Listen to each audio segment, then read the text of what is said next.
Hello मेरे प्यारे विद्यार्थियों, कैसे हैं आप लोग। सबसे पहले हम हिस्ट्री में 3 पार्ट में डिवाइड किया गया है। पहला हमारा प्राचीन मध्यकाल, दूसरा है मध्यकाल एंड तीसरा जो है अपना आधुनिक काल। तो हम प्राचीन मध्यकाल के बारे में बताने जा रहे हैं। प्राचीन मध्यकाल के बारे में जो हमारे पॉइंट्स हैं, हड़प्पा सभ्यता, सिंधु घाटी सभ्यता, उत्तर वैदिक काल, बौद्ध धर्म, शैव धर्म, महाजन जनपद काल, मगध जनपद, बिंबिसार, उदयन, ये सारे वंश आ जाते हैं इसमें। फिर उसके बाद वैदिक काल, जैन धर्म, ये सारे आ जाते हैं। तो नेक्स्ट हमारा जो है बताने का आज सिंधु घाटी सभ्यता और वैदिक काल के बारे में है। ठीक है, तो हम फर्स्ट ऑफ थिंग स्टार्ट करेंगे सिंधु घाटी सभ्यता के बारे में। देखिए, सिंधु घाटी सभ्यता का भारतीय सभ्यता के विकास में प्राचीनतम काल है। नेक्स्ट अपना जो है सिंधु घाटी सभ्यता की खोज किसने की थी? अपने दयाराम साहनी ने। किस सन में की थी? तो 1921 में की थी। अगला क्या है, यहाँ की जो भारत की प्रथम सभ्यता कैसी थी? नगरीय सभ्यता थी। इनका जो काल निर्धारण क्या है? काल निर्धारण है इनका सन वाइज दिया गया है। जैसे सर मॉर्टिमर व्हीलर 2500 से 1500। अगला जो सिंधु सभ्यता काल है उसमें दिया गया कि पूर्ण हड़प्पा काल 3500 से 2600 ईस्वी के बीच किस जगह पे है? कोट दीजिए। सेकंड क्या है, परिपक्व हड़प्पा काल जो है अपना मोहनजोदड़ो, चन्होदड़ो, लोथल, कालीबंगा, बनावली।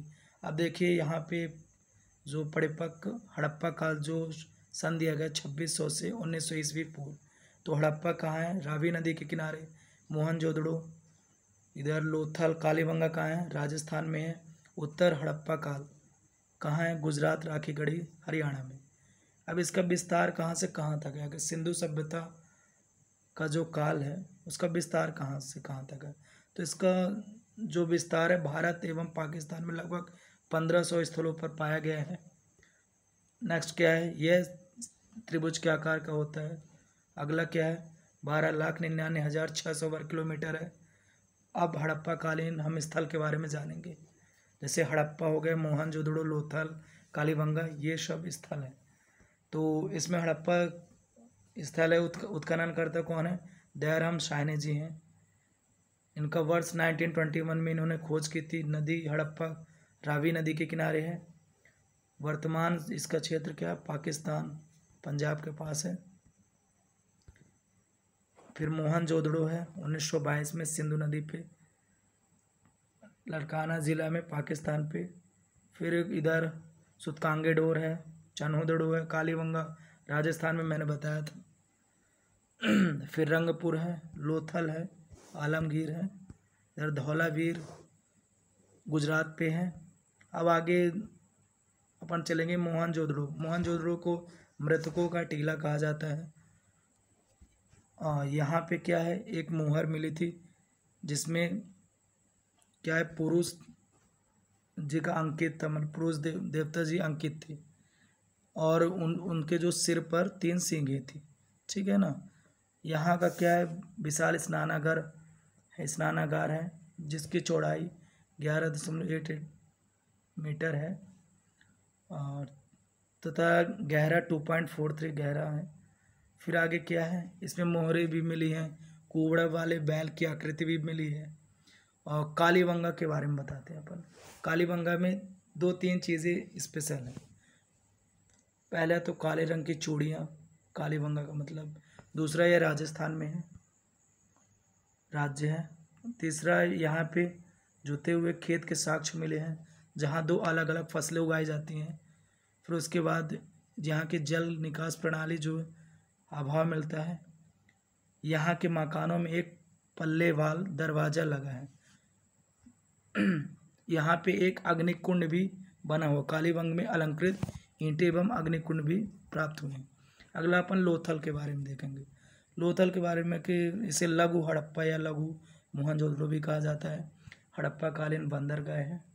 ठीक है, इसका ये देख लेंगे कि ये किस क्षेत्र पे है। तो और यहाँ पे पीसने की चक्की भी पाई गई है। और चन्हू दड़ों के बारे में जानेंगे हम। तो यहाँ पे जो है पक्की ईंटें भी मिली हैं। एक ईंट पर बिल्ली की पीछे करते हुए कुत्ते के पैरों के निशान भी मिले हैं। गुड़िया बनाने का कारखाना भी मिला है आदि प्राप्त हुए हैं। चन्हू दड़ों में वक्राकार ईंटों, कांस की बैलगाड़ी एवं इक्का गाड़ी के अवशेष भी प्राप्त हुए हैं।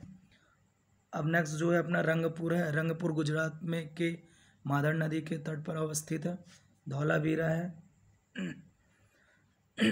फिर सिंधु घाटी सभ्यता में तख्त के बारे में यदि हम जाने तो तख्त के बारे में तो नॉर्मल है। इधर अपन यदि इधर पढ़े तो राजनीतिक जीवन क्या क्या, आर्थिक जीवन क्या है, व्यापार के क्षेत्र में। हाँ, तो व्यापार के क्षेत्र में वस्त्र उद्योग सैंधववासियों का प्रमुख उद्योग था, जिसका प्रमुख केंद्र मोहनजोदड़ो या सैंधववासी सूती एवं ऊनी वस्त्र का प्रयोग करते थे, यानी कि सूती एवं ऊनी वस्त्रों का उपयोग करते थे यहाँ पे। ठीक है, अब यहाँ पे आयात की जाने वाली धातुएं सिंधु सभ्यता में तो कौन कौन सी हैं, जैसे सोना है, टिन है। अब यहाँ पे धातु 9 है और यहाँ पे स्थल जहाँ से आयात होता था तो सोना को कर्नाटक से, टिन अफगानिस्तान, स्टेटाइट जो है ईरान से लाया जाता था, गोमेद सौराष्ट्र, तामा खेतड़ी राजस्थान, फिरोजा फारस संगमरमर राजस्थान। फिर आगे क्या है अपना, इधर मुहर तथा बाट मिले हैं। तो सिंधु सभ्यता के मुद्रा का अधिकांश निर्माण सैल खड़ी स्ट्रीट टाइल से होता है। और यहाँ पे लगभग 2000 मोहरे शील मतलब मिली हम। इधर अब आगे क्या है, सिंधु सभ्यता का अंत के बारे में दिया गया है। फिर अपन वैदिक काल के बारे में आ जाते हैं। तो वैदिक काल के बारे में अपन इधर देखेंगे कि कितने प्रकार के वेद होते हैं। इधर पहले तो संपूर्ण वैदिक साहित्य को 2 भागों में विभाजित किया गया है, श्रुति साहित्य, स्मृति साहित्य। फिर इधर वेद की संख्या 4 होती है, ऋग्वेद, सामवेद, यजुर्वेद, अथर्ववेद। ऋग्वेद में कुल 10 मंडल होते हैं, 1028 सूक्त होते हैं, जिसमें 118 दोहराए हैं और 10,580 के हैं मंत्र। कुल 10,462 इसमें मंत्र बताए गए हैं। अगला 7वां मंडल जो है,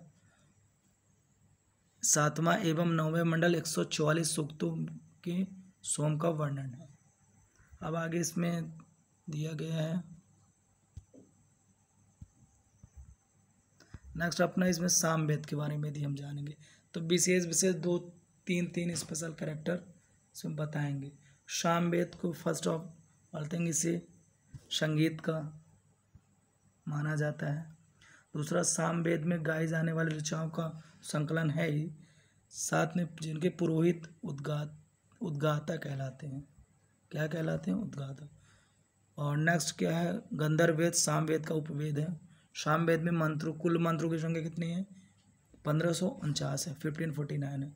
इसमें 75 मंत्रों के अतिरिक्त शेष ऋग्वेद के लिए। ठीक है, यजुर्वेद अपना, यजुर्वेद में अनुष्ठानों, कर्मकांडों तथा यज्ञ संबंधी मंत्रों के बारे में, पुरोहित, इनके बारे में बताया गया।